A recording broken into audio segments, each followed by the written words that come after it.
أشهد أن لا إله إلا الله وحده لا شريك له وأشهد أن محمدا عبده ورسوله لا نبي ولا رسول بعده أما بعد.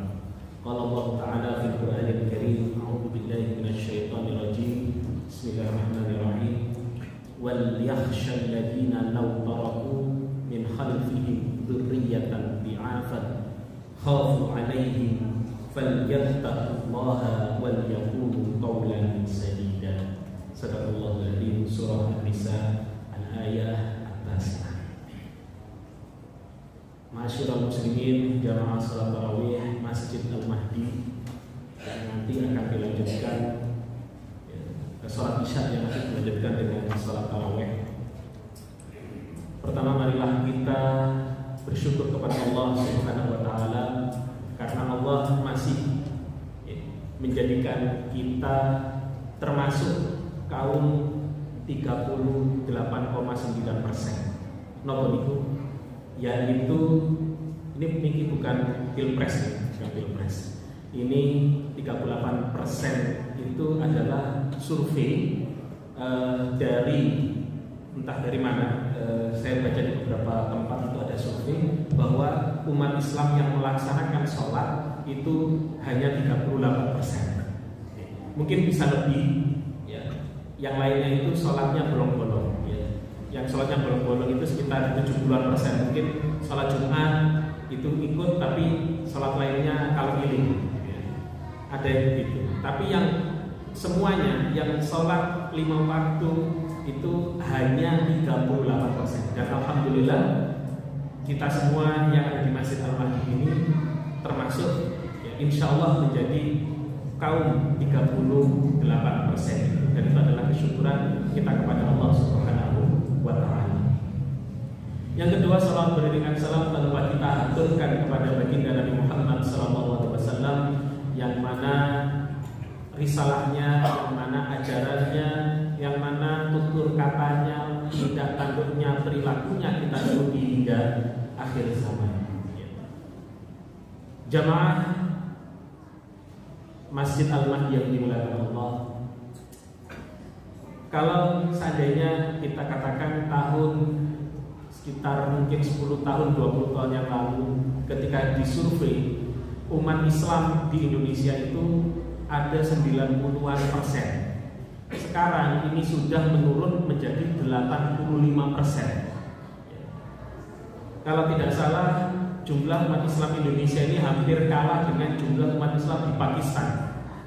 Padahal kita ini penduduk kelima kalau tidak salah terbanyak di dunia. Nah, ini menjadi sebuah krisis, ya. Kalau kita biarkan, maka akan menjadi masalah yang berkepanjangan.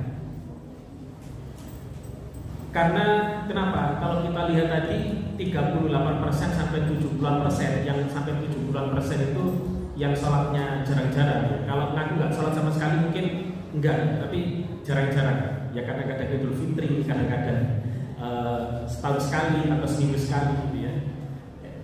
Ada yang seperti itu. Nah, tapi sekarang bagaimana caranya paling tidak kita bisa meningkatkan jumlah 38% ini bisa menjadi 50 bahkan 100%. Jadi kenapa kalau saya bilang begini? Karena kalau kita lihat tantangan yang kita hadapi masa ini, sesungguhnya remaja itu atau manusia itu di zaman sekarang akan mudah untuk memperoleh kebaikan, tapi di satu sisi juga mudah untuk memperoleh atau mendapatkan keburukan. Ini efek dunia digital. Sejak 5 tahun sampai 10 tahun belakangan ini sudah terjadi di dunia. Dan bagaimana cara kita untuk menyiapkan generasi berikutnya, sehingga generasi kita berikutnya itu benar-benar bisa menjaga dirinya sebagai orang Islam. Dengan perkembangan zaman, mereka hidup dan tetap memegang teguh ajaran agama Islam.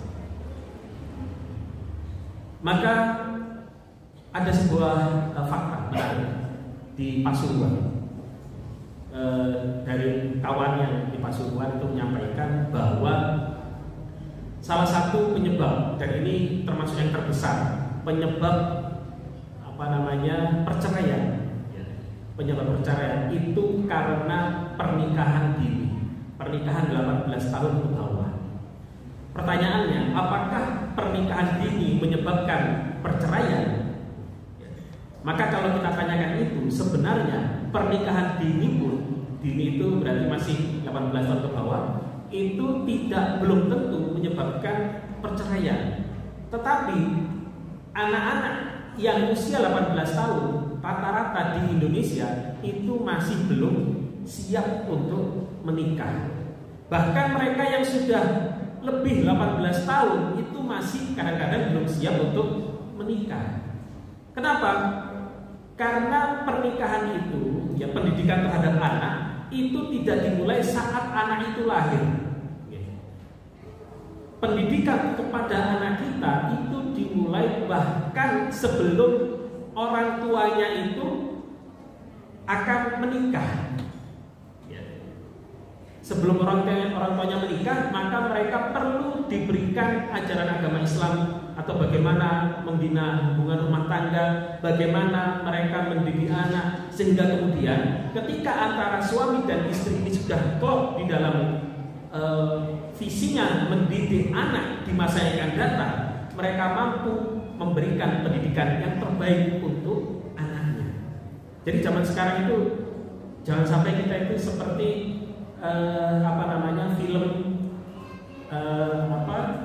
film itu Laila Majnun, ya, atau novel Laila Majnun, ya, novel Laila Majnun yang mana melihat cintanya itu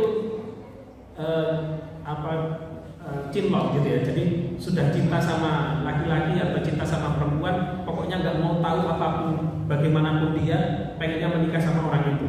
Bukan seperti itu, tetapi bagaimana kita melihat, ya, bagaimana kita jenengan kalau mungkin sudah punya anak yang siap menikah, berarti bagaimana jenengan menyiapkan anak jenengan untuk, ya, mereka mampu membina rumah tangga. Kenapa tadi saya singgung perceraian? Karena kegagalan pendidikan diantaranya faktor utama, faktor yang terbesar adalah karena kegagalan di dalam membina rumah tangga. Nah, sehingga di sini perlu kita garis bawahi bahwa pendidikan anak itu harus kita siapkan sebagai orang tua. Bagaimana mereka nanti ke depan ketika mereka menghadapi kehidupan mereka di masa yang akan datang. Karena zaman sekarang ini semuanya sudah mudah untuk memperoleh informasi. Maka dari yang tadi kita bacakan, wal yakhshal ladina law taraku min khalfihim dzurriyyatan bi'afan, agar sekiranya kita itu harus takut. Law taraku min khalfihim, kalau seandainya kita meninggalkan keturunan setelah kita, dzurriyyatan bi'afan, keturunan yang lemah. Ya. Kalau ayat ini berbicara tentang lemah di bidang finansial. Karena di surah An-Nisa ayat 9 itu konteksnya adalah tentang wasiat. Jadi jangan sampai anak kamu biarkan, kamu meninggal, uangnya semuanya disedekahkan untuk masjid, tapi keluarganya bingung mencari makan, gitu ya. Jangan sampai seperti itu. Tapi harus ada wasiat. Jangan lupakan keturunan-keturunannya, jangan sampai ditinggalkan dalam kondisi yang lemah. Tapi kita bisa meluaskan lemah di sini bukan hanya dari segi finansial, tetapi lemah dari segi akal, dari segi kognitif. Jangan sampai keturunan-keturunan kita itu kognitifnya lemah. Jangan sampai keturunan-keturunan kita itu spiritualnya lemah. Jangan sampai keturunan-keturunan kita itu memiliki moralitas yang juga lemah. Ini kalau kita kembangkan makna dari ayat tersebut. Bapak Ibu jamaah Masjid Al-Mahdi yang dimuliakan Allah, pengetahuan seperti yang saya sampaikan tadi sangat mudah kita peroleh di zaman sekarang. Kalau jenengan pernah kuliah Mungkin Bapak yang sudah agaknya pernah kuliah dulu di zaman tahun 80-an, 90-an, untuk mencari buku itu dengan ke perpustakaan di sini, tidak ada ke perpustakaan kampus sebelah gitu ya. Kalau sekarang boten, untuk mencari sebuah jurnal itu tinggal masuk ke jurnal-jurnal internasional yang itu bisa mudah diakses secara free. Intinya pengetahuan itu bisa diperoleh dengan mudah. Jadi pengetahuan bagaimana cara kita mendidik anak saat anak itu usia dini, anak itu usia pendidikan dasar, anak itu usia remaja, itu semuanya sudah ada di dalam jurnal-jurnal tersebut. Bahkan ringkasannya itu sudah banyak disampaikan oleh para pakar yang ada di video-video di YouTube atau di tulisan-tulisan yang ada di media sosial. Cuma masalahnya kita mau baca atau tidak, itu yang jadi masalah. Kita mau mendengarkan atau tidak, itu yang jadi masalah. Gitu betul. Kadang-kadang kita nemukan orang tua kepada anak yang masih usia buaya nafsi, kepada anak yang masih usia dini, kemudian disuruh hafalan yang berat-berat. Padahal anak usia dini itu kerjaannya sukanya apa? Bermain. Kalau menghafalkan Qul huwallahu ahad, itu gampang bagi mereka. Atau jenengan bacakan tiap hari ayat-ayat yang ringan, apa-apa. Tapi kalau sudah disuruh menghafalkan Al-Baqarah, itu nggak mungkin. Anak usia dini. Kadang-kadang anak usia dini itu diajari 1 + 1 sama dengan 2. Ini salah satu contoh ya. Dan ini semua ada ilmunya, ada di jurnal. Anak usia dini itu pembelajarannya yaitu melalui sesuatu yang konkret, sesuatu yang real. Yang mana dari real itu mereka bisa mentransformasikannya ke dalam pemikiran yang abstrak. Itu teorinya begitu. Jadi yang dari konkret ke abstrak itu teoritis. Dan mereka disuruh berpikir teoritis nggak bisa, masih berpikir sesuatu yang konkret. Dan dunia anak ini penting ya. Dunia anak itu adalah dunia bermain. Sehingga ketika kita membatasi ojo dulinan lagi kepada anak-anak kita, nah itu salah. Karena anak itu pengennya bermain. Kenapa anak jenengan itu senang dengan masjid? Karena masjid luas, mereka bisa pelayon. Gitu betul. Alhamdulillah pelayonnya di masjid atau sekitar masjid. Boten pelayonnya teng warkop. Ngalu jenengan pelayan teng warkop ya. Atau ke tempat-tempat yang di situ tidak Islami. Sehingga kemudian anak-anak itu harus disukakan, dibuat cinta kepada masjid sejak usia dini.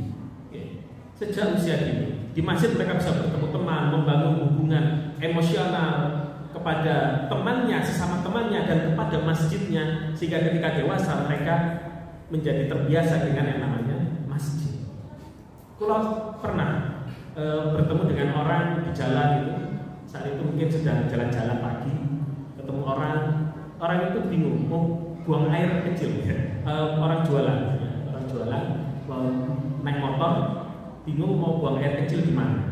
Di samping ada sungai, padahal dekat situ ada masjid. Kalau jenengan, saya yakin akan milih masjid untuk buang air, gitu kan? Tapi orang tersebut lebih memilih sungai. Ya. Karena apa? Karena mindsetnya tidak terbiasa dengan masjid, sehingga menjauhi yang namanya masjid. Sehingga di sini kita perlu mendidik anak kita, ya, mengislamkan anak kita sejak dini, agar mereka di masa yang akan datang benar-benar bisa benar-benar menjadi pribadi yang beriman, memiliki akal yang sehat dengan pengetahuan yang benar, dan juga memiliki etika, akhlak, moralitas yang juga baik, dan juga memiliki tubuh yang kuat. Nah, yang terakhir ini sedikit mau. Saya kadang-kadang itu bingung dengan orang tua. Mohon maaf, ini saya sampaikan. Orang tua yang memberikan anaknya yang masih 2 tahun, 3 tahun snack jajan yang ada di Indomaret. Ini evaluasi kita, musik buaya ya. Ngasih ciki atau citatos kan wonten tengger Maret. dikasih ke anaknya yang masih usia 3 tahun.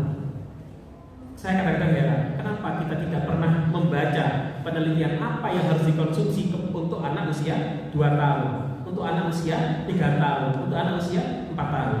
Anak jenengan Bapak Ibu, daripada jenengan kasih jajan-jajan yang dibeli di Indomaret, jenengan kasih singkong goreng, singkong bakar, itu jauh lebih sehat dan lebih baik untuk anak jenengan dibanding jenengan belikan permen ataupun minuman-minuman yang manis-manis. Itu pengetahuan yang ada di internet, tapi jarang sekali di antara kita jamaah, diri saya kadang-kadang juga terlupakan untuk menerapkan, mempraktekkan hal itu. Sehingga monggo kita semua mulai belajar. Dan pelajaran ini bagi saya pribadi, ilmu parenting, ilmu tentang kesehatan ini hukumnya fardu ain. Ya. Fardu ain bagi orang tua. Fardu ain itu hukumnya wajib bagi orang tua. Kalau orang tua dengan informasi yang sebanyak ini tidak mau mempelajari, maka kita menjadi orang tua yang berdosa. Ya. Dan kita mempertanggungjawabkannya di hadapan Allah Subhanahu wa Ta'ala. Terima kasih, semoga kita semua menjadi orang tua yang baik, ya. Jenengan yang sudah memiliki cucu-cucunya menjadi cucu-cucu yang terbaik.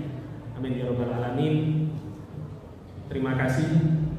Kalau ada salah dari saya, kalau ada benar itu dari Allah Subhanahu wa Ta'ala. Aku qouli hadza wa astaghfirullah li wa lakum wa lisa'iril muslimin min kulli dhanbin fastaghfiruhu innahu ghafurur rahim. Wassalamualaikum warahmatullahi wabarakatuh.